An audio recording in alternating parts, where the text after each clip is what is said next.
So this is the Lenovo Yoga 7A 2-in-1, and this is an interesting laptop because it is one that sort of wants to be something for everyone. You can buy it for around $1,000 or even less when it's on sale, but configure this thing to its maximum specification and its price gets pushed right into the realm to where some of the best thin and light laptops on the market right now actually play. And what does about $1,000 get you these days for a base config device in 2026? And what's gained by spending a whole lot more on options for that exact same laptop? It's those two sort of like extreme ends of the 7A spectrum I wanted to talk about. Anyways, to find out the real differences and the benefits or the issues that you might encounter, we've partnered up with Lenovo and AMD for this mini buying guide. First of all, the 7A 2-in-1 is available in two different form factors. One of them is a 16-inch that I have here in front of me, and the other is a more compact 14-inch style. Now, personally, I would go for the 14-inch because it fits better in my whole computing lifestyle than something that's a little bit bigger. But then again, with the 16-inch, you do get a lot more screen real estate and an expanded keyboard.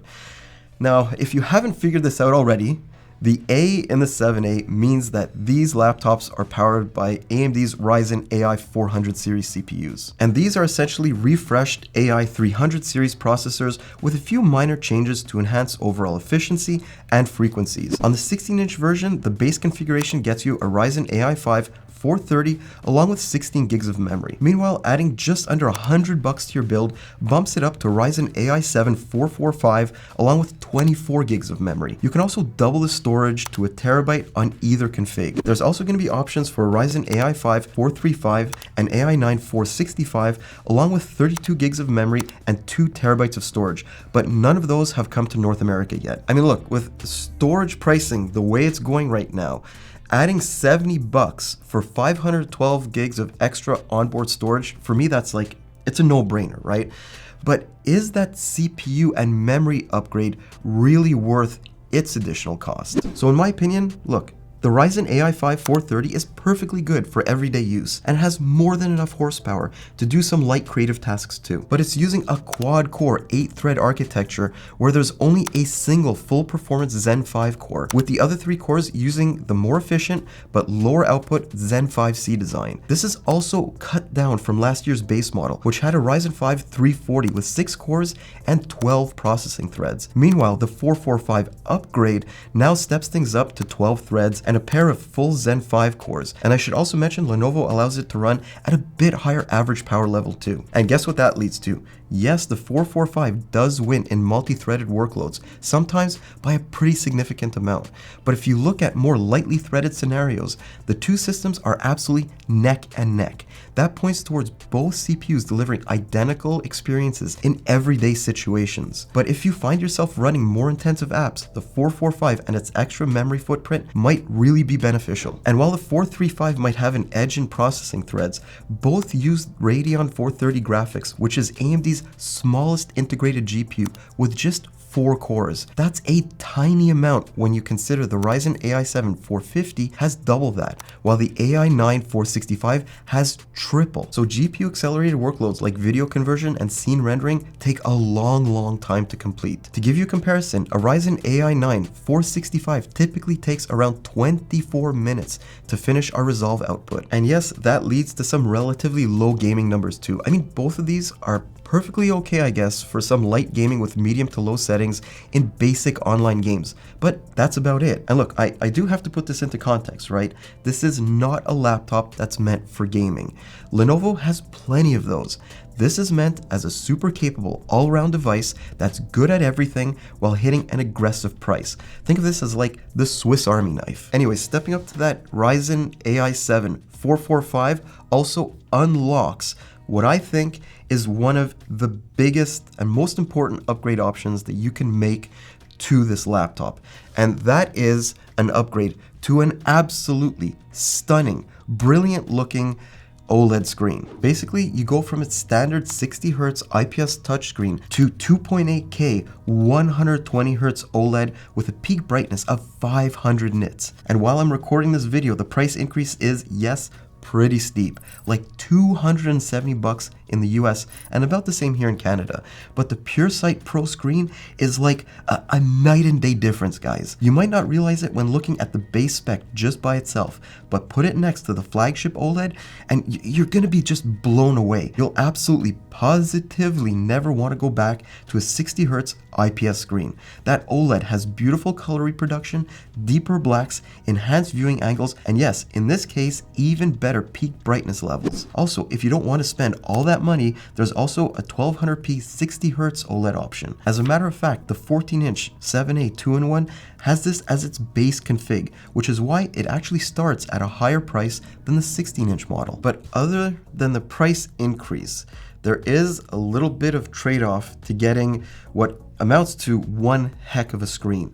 And unfortunately, that's battery life. Now look, the Ryzen AI 400 series are hyper-efficient processors, all things considered. But despite getting over 16 hours in our light load test, the OLED and its 445 setup trailed pretty far behind the entry-level spec. Because when the 430 was paired up with the standard screen, it got up to a crazy 20 hours of life away from its charger using our standard web browsing benchmark. Even in mixed use, it was still miles ahead. And remember, this is for a 16-inch laptop, not a smaller device. So those are all of the major differences between the fully kitted out Yoga 7A 2-in-1 and the entry level spec. But look, these are based on the exact same laptop, use the same chassis and everything else. So there's a lot of common features between these two that you also need to know about. Like, this thing is overall pretty light, though 4 pounds for the 16-incher is like right on the edge of what I'd call everyday portable. Anything more than that and it gets a little bit too hefty for my liking, especially with the bigger footprint, but you might feel completely differently than me. These things are also relatively thin, but that didn't lead to Lenovo cutting down the connectors in any way, shape, or form. There's a generous amount of USB ports alongside a full-sized HDMI and micro SD card reader. But there's some bad news here too, guys. To hit the 7A's price point, Lenovo is running their Type-Cs in 3.2 Gen 2 mode instead of the USB 4 speeds natively supported by Ryzen AI 400 series processors. And I mean, technically, that's good enough for most users, but if you're using an external hub of any sort, it's certainly something you'll need to take into account. And yet, to me, one of the biggest examples of Lenovo not cutting any corners here in the 7A 2-in-1 is in the build quality, right? Because a lot of other manufacturers right now in 2026 are cutting some corners when it comes to the way that they design and implement their chassis. We're seeing more and more plastic implemented, especially at this price point. But Lenovo, they've stuck to their guns with this one. So this chassis, it's fully aluminum. There isn't any flexing whatsoever. And the seashell finish I have here, well, it just like, it eats fingerprints for breakfast. Like, even after using this for 2 weeks now, you can't see a single fingerprint. Meanwhile, other laptops, especially in this price range, they would have looked like a CSI crime scene.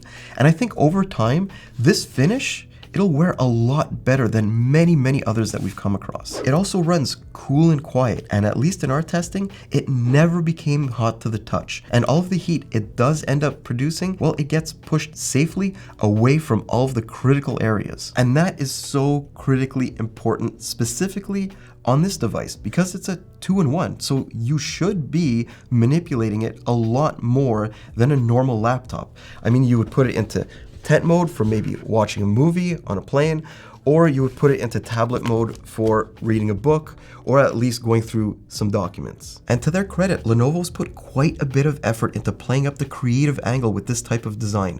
They're including their Yoga Pen Gen 2 and teaming up with Wacom on the whole interactive touch setup. And I've got to say, no word of a lie, this is one of the best stylus to screen experiences I've ever had on a Windows device. You can even use the Yoga Pen's magnetic carrying case behind the screen to give it a more natural position for drawing. And it's all really well thought out, especially on a device that starts at around $1,000. But yes, there are some things I wasn't too crazy about while using the 7A 2-in-1. Like the hinge has way too much resistance, so you can't open the laptop with a single hand, and getting it into either tent or tablet mode takes more effort than it really should. Also, while the keyboard is one of the best in the business and has excellent backlighting, I'm really not a fan of the white keycaps. In contrast to the aluminum body, yeah, it's just not for me. And overall, I think the Yoga 7A 2-in-1 highlights a couple of things pretty well that we're seeing in a lot of 2026 laptops. Basically, it can be as good as you want it to be. On the other hand, manufacturers are starting to cut in a few ways, especially on the feature side, in order for these things to hit more reasonable price points. On this one, well, you get I/O ports that run lower bandwidth than they technically can. And the base model, yes, it does keep an IPS screen that's been around for years now, instead of going with an OLED. It also has a lower base spec CPU than its predecessor. A 32 gig option is MIA, with North America models topping out at 24 gigs, for now at least. But luckily, Lenovo's avoided some of the more extreme cuts that we've all started to see on other laptops, like less battery capacity and reducing build quality. So I guess the question that I started this video is whether I would keep the base spec of this laptop or start hitting that upgrade button. And you know what? I'm on the fence a little bit because I absolutely love the huge battery benefits that come with the IPS screen. And the Ryzen AI 5 430 is more than good enough for most people, myself included. It's simply a great spec for budget-minded buyers, but I just can't get over how huge the screen upgrade is with the PureSight Pro OLED option. Yeah, it is a big chunk of money, guys, but it just enhances the entire experience to a whole other level, so I'd probably just wait for that specific config to get a discount. Still, I will say that it is nice to have so many options to spec out a laptop, because these days, it's happening more and more, right? Manufacturers are just constraining you into a one-size-fits-all solution. These are the specs that you're going to get, and this is going to be the price that you're going to pay for it. Meanwhile, having something like this where you can go as entry level or kit it out as you want, it's really nice to have, especially in 2026. Anyways, I hope that you enjoyed this little, I guess you would call it a build guide or a buying guide for the Yoga 7A 2-in-1. I'm Mike with Hardware Canucks, and I'll see you in the next one. And hopefully by that point, I'll get over another crazy cold that the kids brought home from daycare. Have a great day, guys.